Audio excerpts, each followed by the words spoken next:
tey histoire Samba la ñu leen indil Samba nag benn waay la bu demoon France ngir rek daal di fay daan dooleem bàyyi woon na soxnaam Aïda ak it doomam Bakary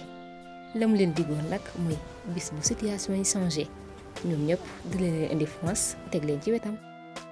ci noonu nag mbir yi demeewul comme Samba ni mu ko bëggee maanaam dafa amoon jafe-jafe lool ngir daal di fay am liggéey jéem na xeex ba sonn ndeysaan ngir rek daal ciy génn waaye ngir rek taxawul famiyam ci ni mu leen ko diggee woon waaye nag situation yi ba tey changé wul ndax nag Samba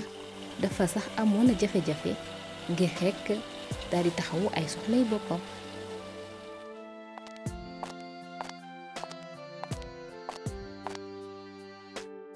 merci ci li nga wuyu si suñu woote bu njëkk madame man maa leen remercier yow foo jóge man Burkina Faso laa jóge depuis kañ nga yegg si fii France war na toll ci 3 mois madame est-ce que am nga diplôme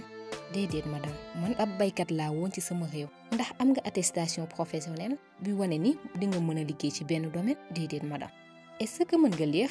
waa madame waaye nag difficilement mais Samba yow defal lu gaaw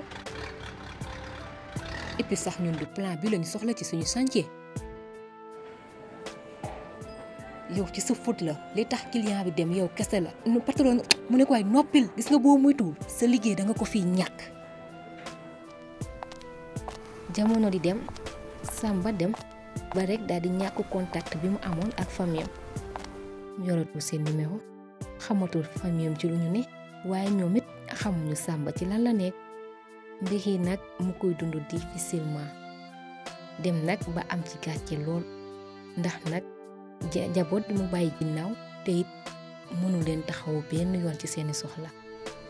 am bés Samba daal di ne dafay daal di dellu Burkina waaye it amoon jàkkare lool ci xolam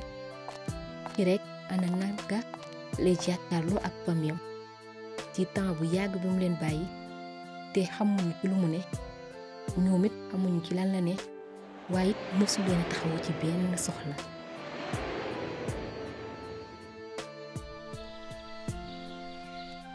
sama doom tey moom bis bu spécial la ci ñun ndax nag sa papa dafa war a ñëw d'après ay at yu baax ya mu def bitim réew. waaw yaay yow loo may wax nii ci yaay moom tey kontaan naa yàkkamti naa lool gisanteeg sama papa waay moom kañ lay ñëw sax. léegi rek du yàgg. man daal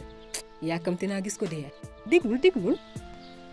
nga lool moom la war a doon de nañ daw gaaw gàttanu ji.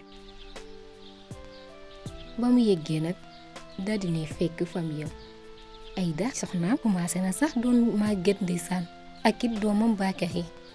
ñoom nag ñu ko doon xaar bu yàgg ndeysaan. sama soxna Aïda na moon naa la yéen manqué woon ngeen ma lool sax ñun tamit chéri manqué woon nga ñu trop sax mënuloo ko sax imaginer papa ñun manqué woon nga ñu trop sax te kontaan nañ trop ci gisaat la mais mbaa yaa ngi si jàmm. waa sama doom Bakary